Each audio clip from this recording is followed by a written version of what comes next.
나이가 기론득입니다. 많이 가진 이들 중에는 그리 큰 노력을 기울이지 않고도 많은 소득을 취하는 이들이 있는가 하면 없는 분들 대부분은 아무리 노력을 해도 빚의 수렁에서 빠져나오지 못하는 경우가 많지요. 소득 양극화에 대한 우려. 어제 오늘의 지적이 아닙니다만 소득의 양극화가 삶 자체의 양극화가 되는 것이 대부분인 현실을 감안한다면 정부는 무엇보다 해당 부분에 대한 구제 정책을 최우선으로 둬야 할 것 같습니다. 2018년 8월 28일 와우팟 매거진 시작합니다. 오늘도 언기레기 연합의 창시자 1호 기자 김남균 기자 함께합니다. 반갑습니다. 네, 반갑습니다. 네, 그리고 지난주 첫 방송을 한 박명훈 기자 함께합니다. 반갑습니다. 네, 반갑습니다. 아, 잠 빠뜨렸구나. 언기레기 연합 3호 기자. 김남균 기자가 몇 호를 굳이 강조를 해요. 왜 그러시죠? 왜겠어요? 자기가 1호니까 그렇지. 들켰어. 알아버렸어요. 언젠가는 뭐 126호 기자. 야, 그런 날이 올까? 제가 말씀드렸잖아요. 네. 짝수로는 안 나갑니다. 고수톱도 357 군데 그래서 13579로 나갈 겁니다. 고스톱 잘 쳐요? 아니요, 잘 못 쳐요. 저희 아픈 내력이 있어요. 그 얘기 들어봅시다. 네. 그러면 저희 아버님 이야기를 하셔야 되는데 제가 강원도 두메산골 살다가 또 청주로 나오게 된 게 네. 아버님이 네. 사업으로는 성공하셨으나 네. 한때 이런 악마의 유혹에 빠져가지고 네. 그때 어려움을 겪었어요. 네. 그때 이제 부득이하게 청주로 이사를 나왔던 거죠. 그래서 손흥민 선수가 있는 거 아니에요? 손흥민 선수가 아니라 이영표 선수죠. 이영표 해설위원. 혹시 뭐 전두환 전 대통령하고 같은 질환을 앓고 계신 건 아니겠죠 지금? 본인은 오늘도 역시 본질과는 전혀 상관없는 쪽으로 얘기가 옆으로 좀 갔습니다. 오늘 첫 번째 소식, 두 번째 소식 오늘도 역시 박명원 기자에게 넘기는 건가요? 넘기는 게 아니고요. 네. 원래 이런 겁니다. 박명원 기자 준비해온 첫 번째 소식 들어보죠. 네, 많이 안타까운 소식인데요. 예. 그 지난 25일 지난주 이제 토요일 날 그 증평에서 내 모녀가 그 남편과 아버지에게 살해당하는 사건이 있었습니다. 예. 증평이 아니라 옥천이에요. 옥천. 죄송합니다. 네. 일가족. 예. 일가족이 살해를 당한 사건인데 이게 최근에 부검 결과가 얼마 전에 나왔어요. 그 부검 사유가 경부 압박, 그러니까 목 졸림에 의한 살해.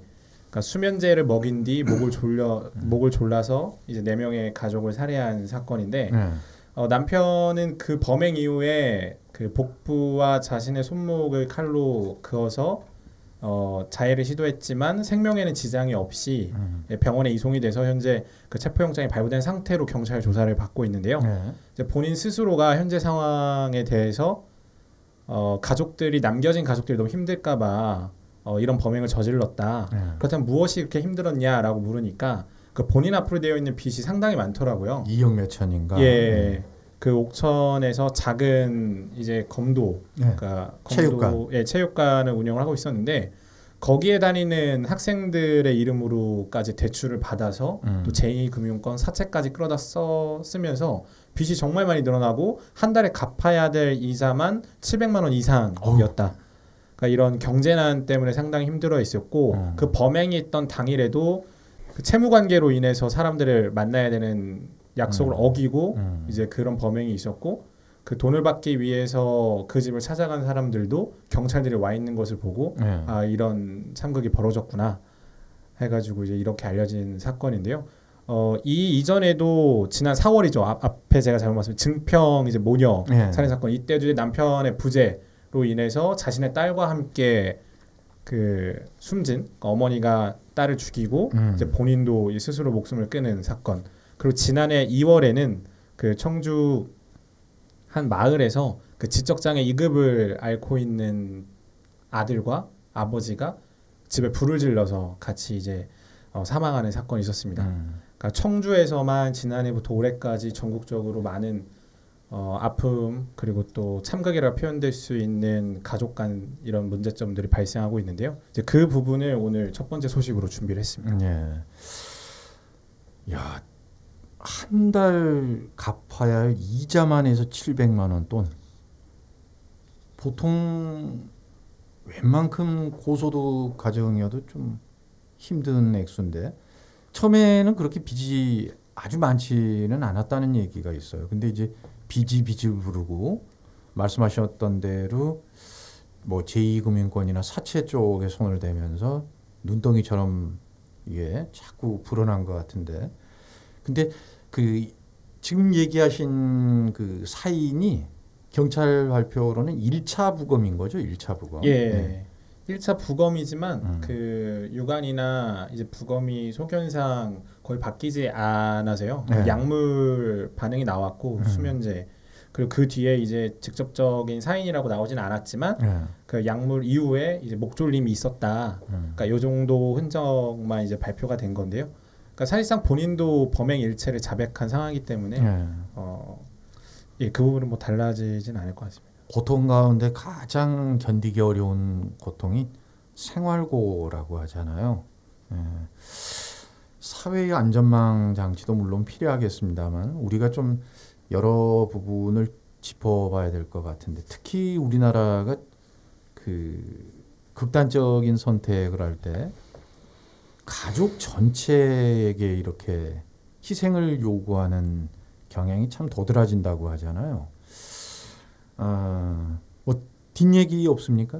이게 사실은 뭐 저도 안타깝다 이렇게 표현하고 있지만 어떻게 보면은 가장 잔인하고 참혹한 범죄 행위입니다. 그러니까 가족은 내 것이다라는 그런 가부장적인 사고 안에서 발생하는 범죄들이거든요. 그러니까 본인 스스로가 자기 부인을 비롯한 아이들에 대한 그 자기결정권을 침해할 수 있는 권한은 그 누구에게도 없어요. 근데 이번 사례도 본인 스스로가 밝히길 남겨진 빚으로 인해 손가락질을 받을까봐 그게 걱정이 돼서 아내와 아이들을 이렇게 했다. 그럼 이 발상은 어디서 나오는 거냐면 이 남겨진 아이들을 본인이 책임지지 못한다라는 생각에서 나오는 건데 이런 생각으로 그 사람들의 소중한 생명을 앗아간 것은 어떻게 보면은 뭐 개인적인 감정으로서는 안타깝고 슬픈 일이지만 냉정하게 바라본다면 이런 문제점들을 더 저희가 지적을 해야 되는 거예요. 이런 식의 살해 방식은 정말 나쁜 살해 방식이다. 기본적인 대인과 대인 간의 이런 살인 사건보다도 더 나쁘게 바라봐야 되는 거고 실제로 통계를 보면 가족 전체 살인 사건 중에 가족 간 살인 사건이 5%를 차지해요. 저희 한국에서. 하지만 영국과 미국에서는 각각 1%와 2%를 차지하고 있거든요. 물론 이제 이번 같은 사례가 가족 간 살인 사건의 전부는 아니지만 저희 대한민국의 전체 범죄 중에서 차지하는 비율만 봤었을 때 이 가족 간의 이런 범죄 행위가 또 문제가 될 수가 있고요. 증평원 같은 경우에도 언론에서도 상당히 논란이 많았던 게 일각에서는 생활고로 인한 죽음이기 때문에 참으로 안타까운 사연이다라는 지적을 했었고 일각에서는 그것도 있지만 본질적인 문제는 이 한 여성이 한 아이의 자기결정권, 생명권을 앗아간 행위다. 이거는 안타깝다고 바라보면 안 될 문제다. 뭐 이렇게까지 양분된 입장이 기사로 쏟아질 정도로 이 문제에 대해서 기존에는 안타까운 죽음이다. 우리 모두가 애도하고 이런 상황들을 함께 슬퍼했지만 거기에 좀 더 나아가서 이제는 좀 더 본질적으로 이런 살인 사건이 더 이상 발생하지 않도록 사회적 안정망과 이런 식의 사회인식, 가장인 내가 우리 아이들, 가족들을 모두 책임져야 된다. 그렇지 못한다면 어떤 극단적인 선택을 해서라도 뭐 이 남겨진 가족들에 대한 뭐 희망이라든지 이런 걸 뭐 고통이나 이런 걸 뭐 내가 감춰줘야 된다. 이런 식의 발상을 이제 그만해야 된다라는 거죠. 김남균 기자 생각은 어때요? 박 기자의 지적에 동의를 합니다. 그러니까 이번 그 이제 그 가족 간 그 살해 사건 그 배경에 있는 그 부채, 과도한 이자, 즉 패자부활전이 불가능한 사회, 또 사회 안전망 자체가 제대로 갖춰지지 않았던 여러 가지 문제점들에 대해서는 이번 사건을 계기로 해서 다시 한번 뭐 저희들이 그러니까 돌아봐야 될 지점은 충분히 있다고 생각을 합니다. 그와는 별개로 가족 간 이런 자기의 자식이라든가 이런 것들에 대해서 이렇게 무책임하게 행동하는 거에 대해서는 아 정말 이 문제가 어떤 문제인지 왜 더 참 뭐 어떻게 보면 중하게 처벌받아야 될 범죄라는 그런 인식이 좀 확대되는 계기로 삼아야 한다는 그런 우리 박명원 기자의 생각이 타당하다고 생각이 돼요. 전 좀 덧붙이고 싶은 게 그 타인의 죽음에 대해서 쉽게 재단을 할 수는 없잖아요. 네. 그리고 그 사회 시스템 문제를 좀 우리가 환기해 볼 필요가 있지 않는가. 그러니까 특히 장애인 어린이라든지 이런 그 가정에서는 엄마나 아버지가 극단적인 선택을 할 때 그냥 함께 이렇게 생각을 하는데 왜 쉽게 함께를 선택하는지 그건 결국 남겨졌을 때 이 아이가 어떤 미래가 펼쳐질지 차라리 불확실하면 다행인 것 같아요. 거의 대부분은 어떤 길을 걷게 되고 어떤 삶을 살게 될지 뻔히 보이거든요.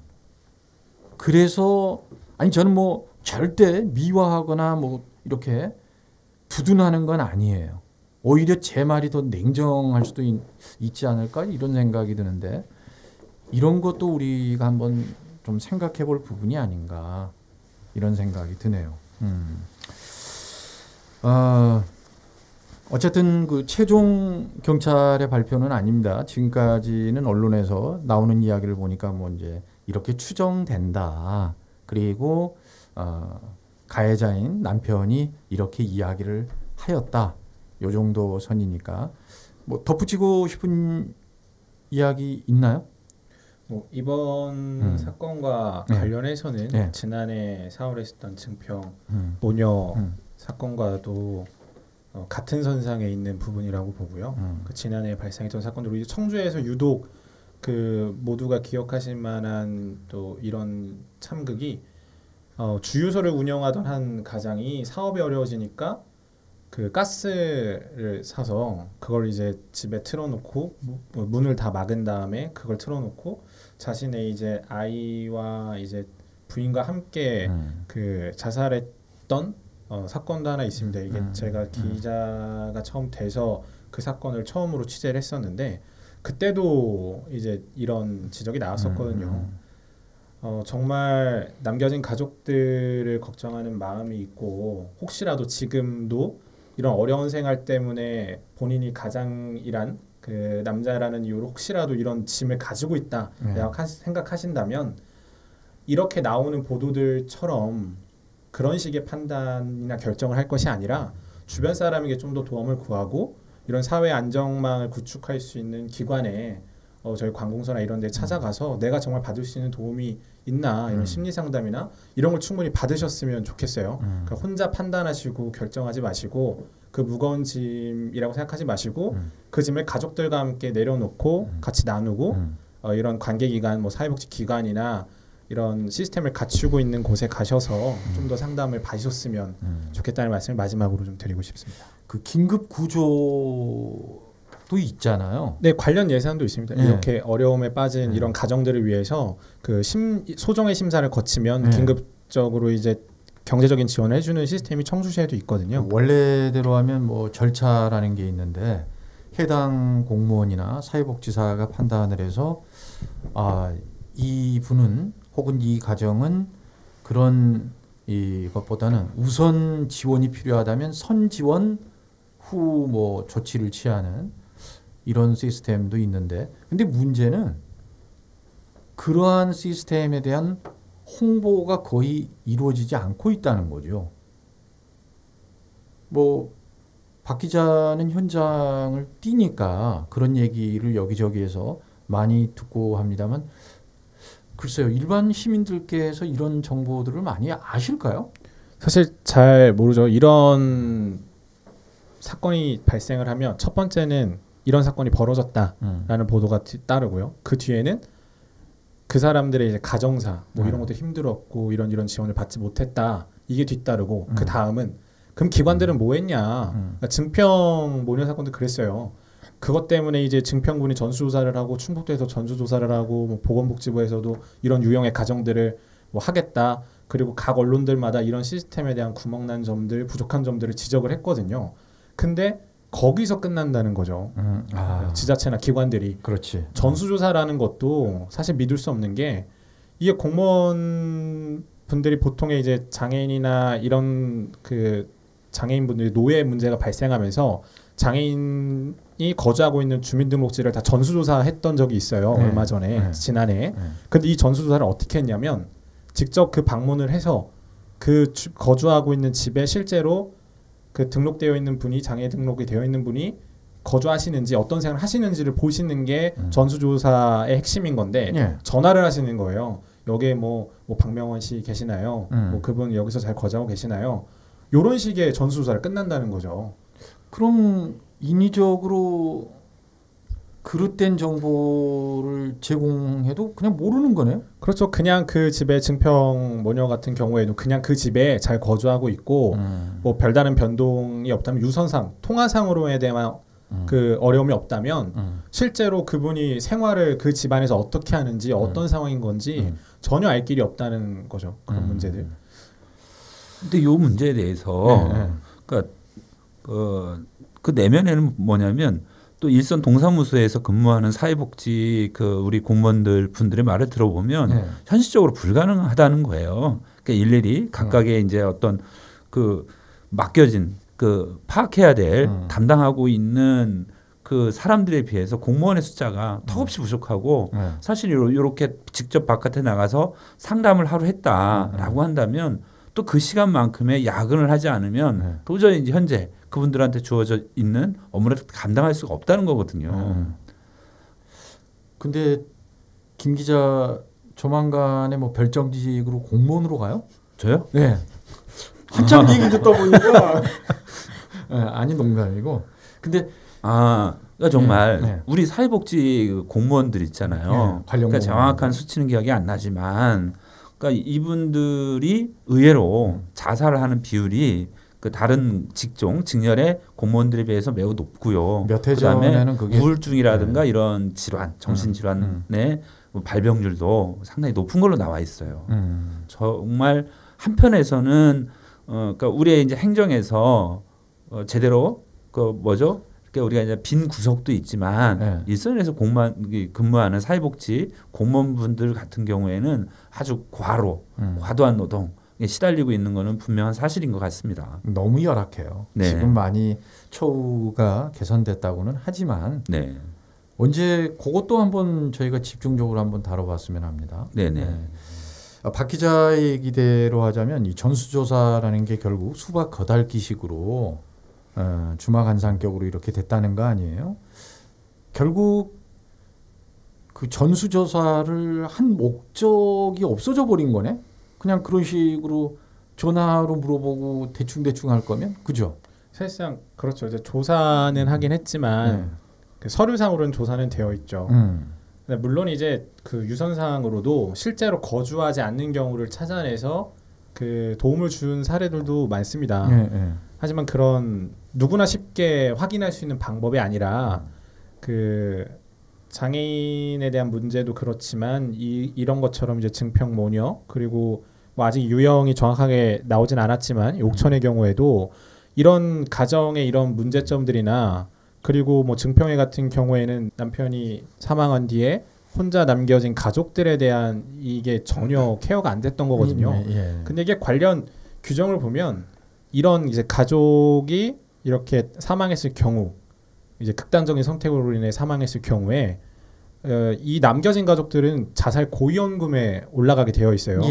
근데 증평회 같은 경우에는 그게 서류상으로 올라와 있었지만 전혀 케어가 안 됐었던 거고 그러니까 이런 것처럼 서류상으로 이런 것들은 다 뭐 체킹이 되고 뭐 이렇게 분류는 되고 있지만 실제로 현장에 나가지 않는 이상 이분들이 갖고 있는 어려움을 그대로 받아들이기가 힘들다는 거죠. 그 과정에서 문제점들이 계속 발생하는 거고. 증평 그 사건은 박명원 기자가 직접 취재를 했어요?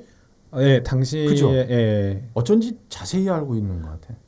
우리 박명원 기자가 사회복지학을 전공을 했어요.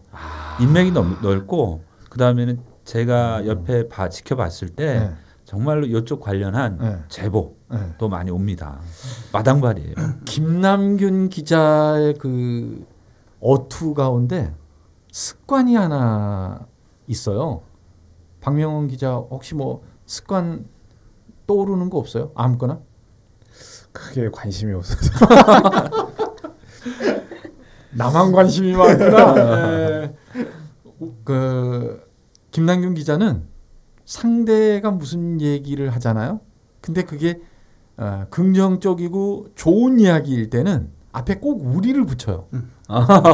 그러니까 박명원 기자는 이렇게 얘기하지 않고 우리 박명원 기자는 이렇게 얘기를 하고 조금 거리를 둬야 할 때 있잖아요. 그럴 땐 냉정해요.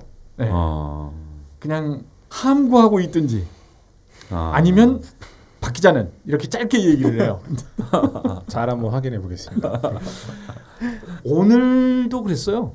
예, 이제 지금 우리 방송하는 거 이제 편집해 가지고 인터넷에 띄울 거 아니에요. 그때 한번 들어보세요. 꼭 한번. 예. 우리 박명원 기자는 자, 두 번째 소식입니다. 어떤 소식입니까?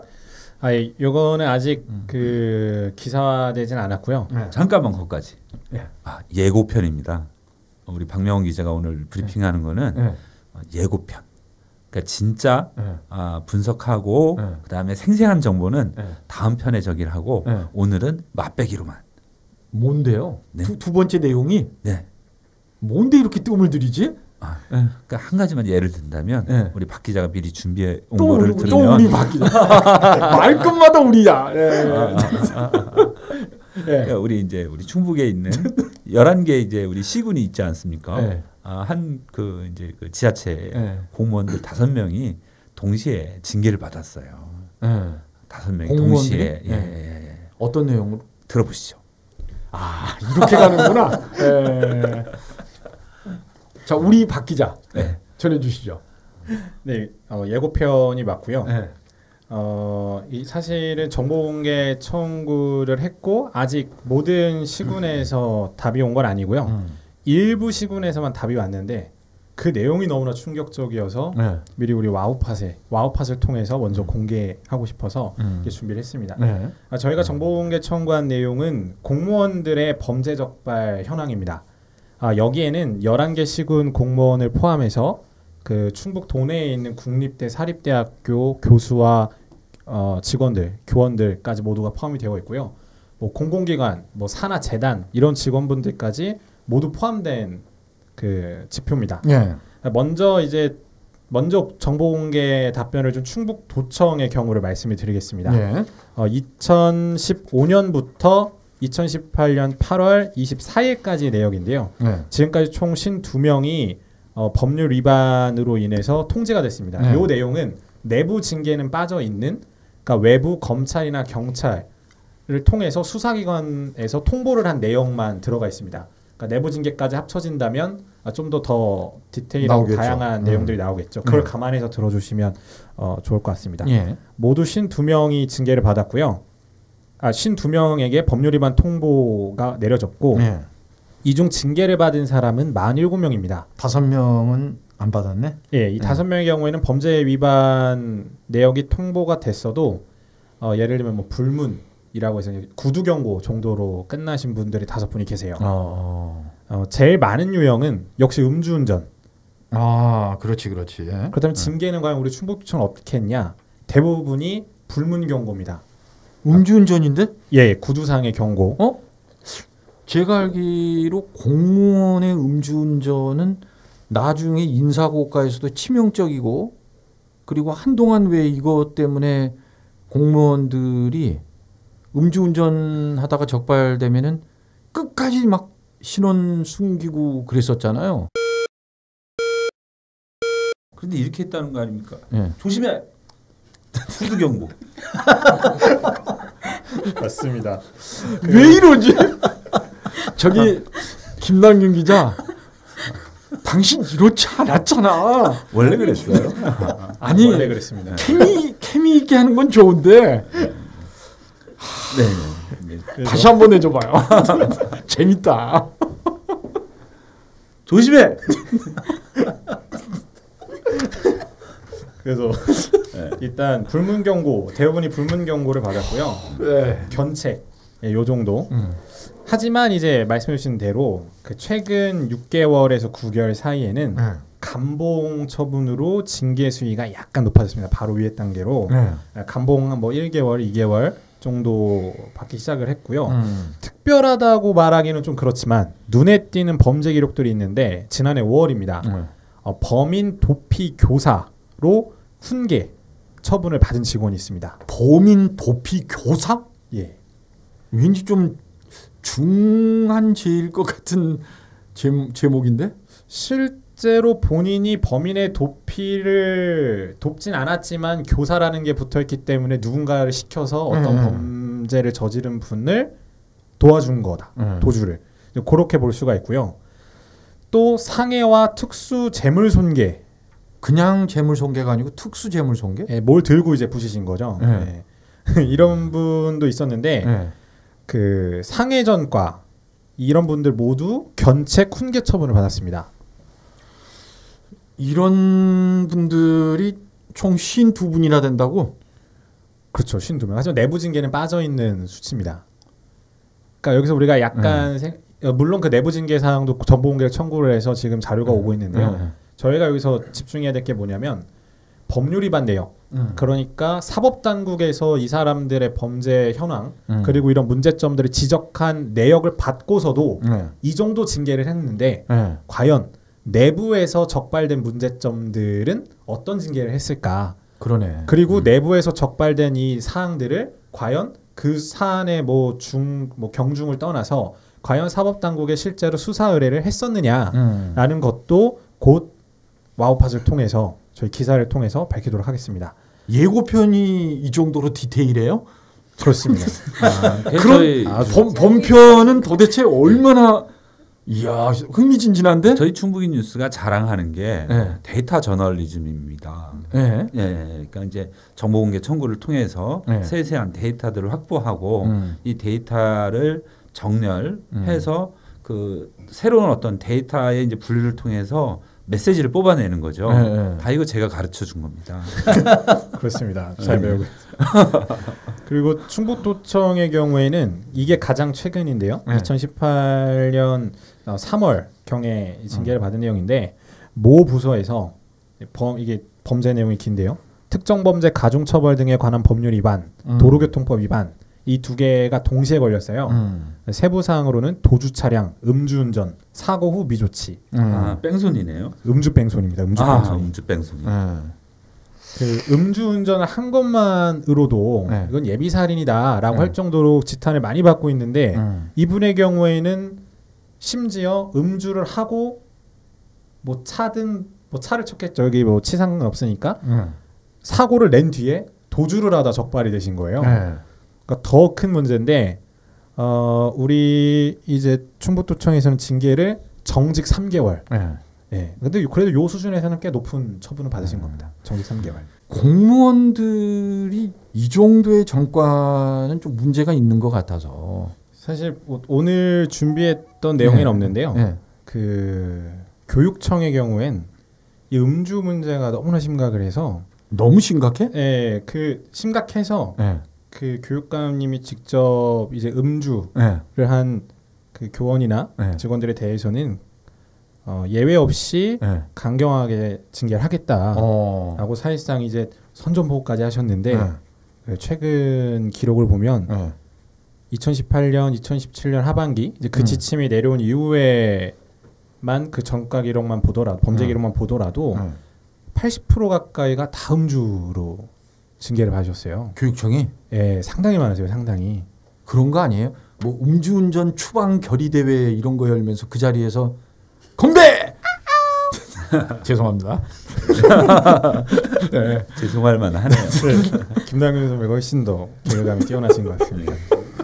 그리고 이제 경찰의 경우에도 그 최근에 모 경찰서 모 순경이 술을 먹고 음주를 해서 무리를 일으킨 적이 있죠. 그때 당시에 뭐 음주 뭐 그물망식 단속을 한 해 이렇게 좀 강하게 처벌하겠다라고 했지만 이제 그런 문제점들이 드러났고요.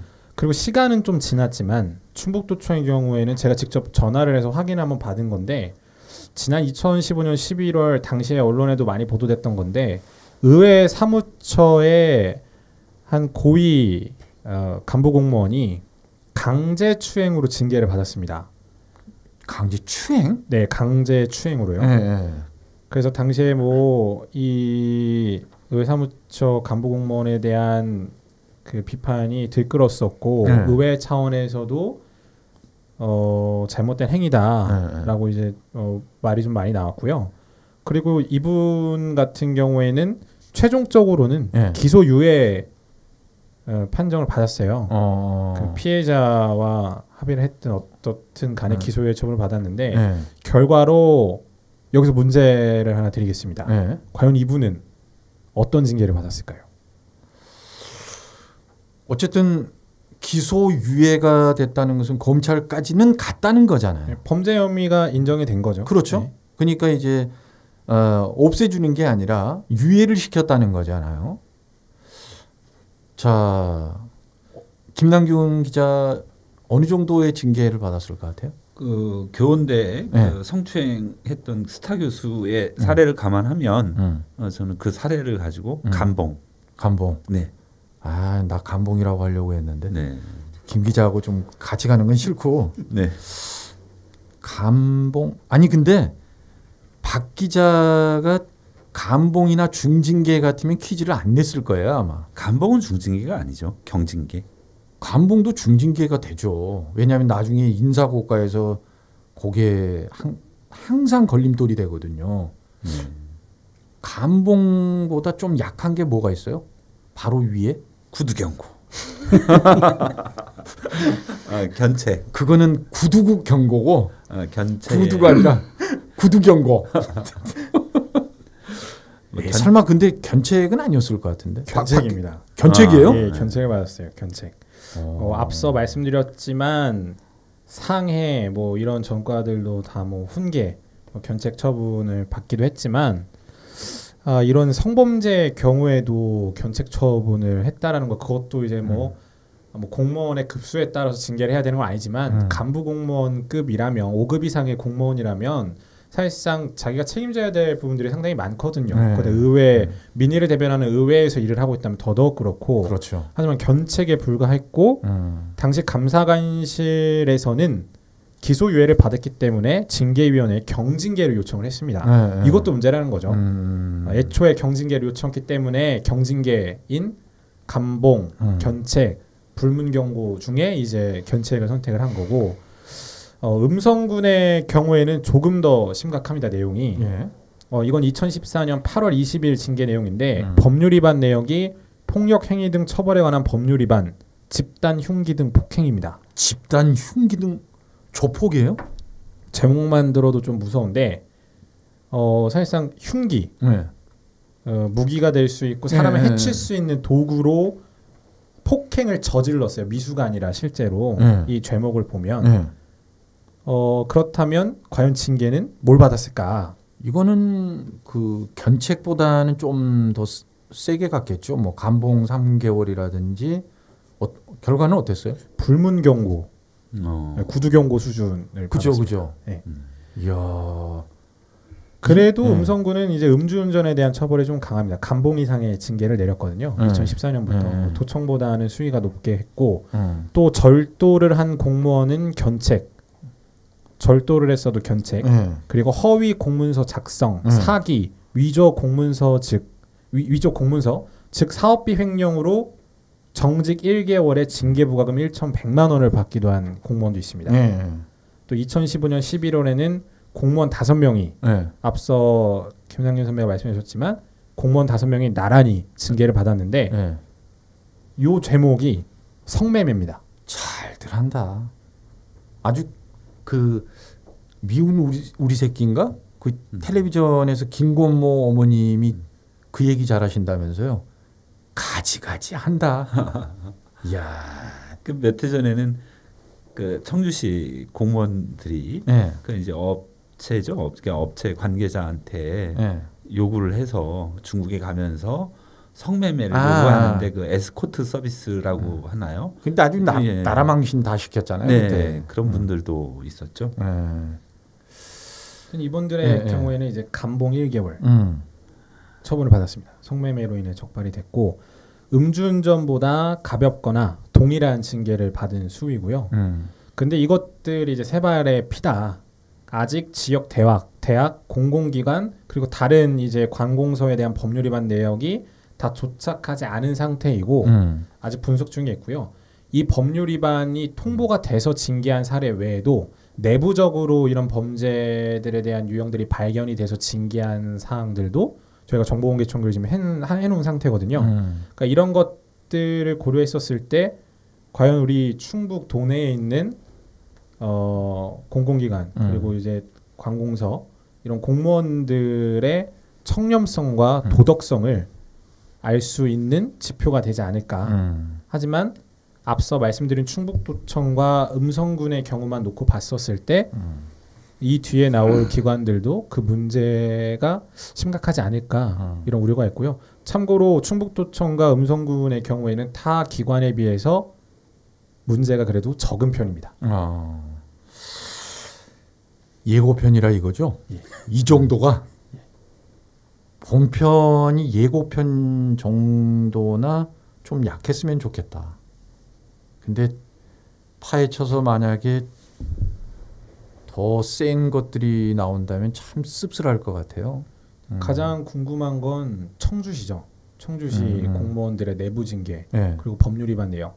이것들이 언론에 일부 알려진 것도 있지만 대부분 70-80%가 알려지지 않은 내용들이에요. 이런 징계 현황들이. 그러니까 물론 모든 사람들이 깨끗하고 뭐 이런 전과가 있다고 해서 뭐 문제가 있다 이런 접근은 절대 아닙니다. 그 공무원들이라고 해서 무조건 뭐 이런 범죄들은 절대 저지르면 안 돼 이런 것들은 아니죠. 다만 이런 범죄 유형들을 통해서 우리를 위해 역할을 하는 사람들이 과연 어떤 도덕성과 청렴성을 가지고 있는지 저희들은 알 권리가 있다는 것이고 그 사람들이 마땅한 처벌을 받았느냐가 중요한 거죠. 말 잘한다. 이분들이 범죄를 저지르는 거에 대해서는 크게 비난하고 싶지는 않아요. 저도 전과가 있기 때문에. 근데 다만 이분들의 그에 대한 합당한 처벌은 반드시 받아야 된다. 무슨 전과 있어요? 저는 이제 저기 지난번에 얘기했던 거? 뭐 연자농성 그런 거? 예. 근데 그 제목이 저도 그 폭력행위 그걸로 나와가지고요. 아 그런 거예요? 집시보위원이나 이랬으면 그래도 좀 나왔을 텐데. 그렇습니다. 아마 야간에 2명 이상이 같이 그랬다. 그러면 또 특수자가 들어가죠. 여러 명이서 그래도 다행히 낮에 했습니다. 낮에. 네, 낮에. 근데 이 공무원들이나 공공기관의 그 제 식구 감싸기 어제 오늘의 일이 아닙니다. 근절돼야 되겠죠. 한 가지만 더 말씀드릴게요. 교원대 자료를 받았는데 아직 분석 중이긴 하지만 그 교원대 미투 교수 건과 관련해서 내역을 봤는데 재밌는 사실이 하나 나왔어요.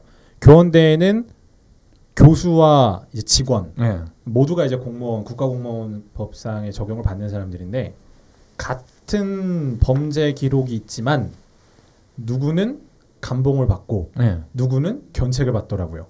그러니까 낮은 수위의 징계를 받은 건 교수들, 높은 수위의 징계를 받은 건 직원들. 똑같은 징계위원회에 올라가는데 그럼 징계를 누가 하냐? 근데 뭐 교수님들도 들어가시고 뭐 이렇게 이제 그러니까 이런 식의 이제 대학별로 이제 징계 유형들이 저희에게 정보 공개가 들어오다 보면 이런 유형도 있을 것 같아요. 교수들이 얼마나 자기들 스스로의 이런 걸 감싸는지 그런 것도 볼 수 있었고 뭐 같은 음주운전인데도 직원들은 감봉, 교수는 견책, 불문경고 이런 사례들이 다수 있습니다. 그러니까 무파유죄, 유파무죄. 파워가 있으면 무죄가 되는 거고. 나 파자가 한자인 줄 알았어. 무슨 파지? 처음에는 권자로 하려다가 너무 그냥 고색창연한 것 같아서. 네. 야, 그럼 그 교직원들 입장에서는 드러내놓고 말은 못하지만 그분들 이런 속마음일 거 아니에요. 내가 뭐 잘했다는 건 아니지만 억울하다. 그렇게 생각할 수 있잖아요. 네. 예고편이 이 정도다. 우리 박명원 기자. 아, 괜찮네. 저렇게 좀 뭔가 좀 잘하는 것 같을 때는 네. 우리 박명원 기자라고 해서 소속감을 부여하는 거지. 우리 박명원 기자의 두 번째 이야기까지 들어봤습니다.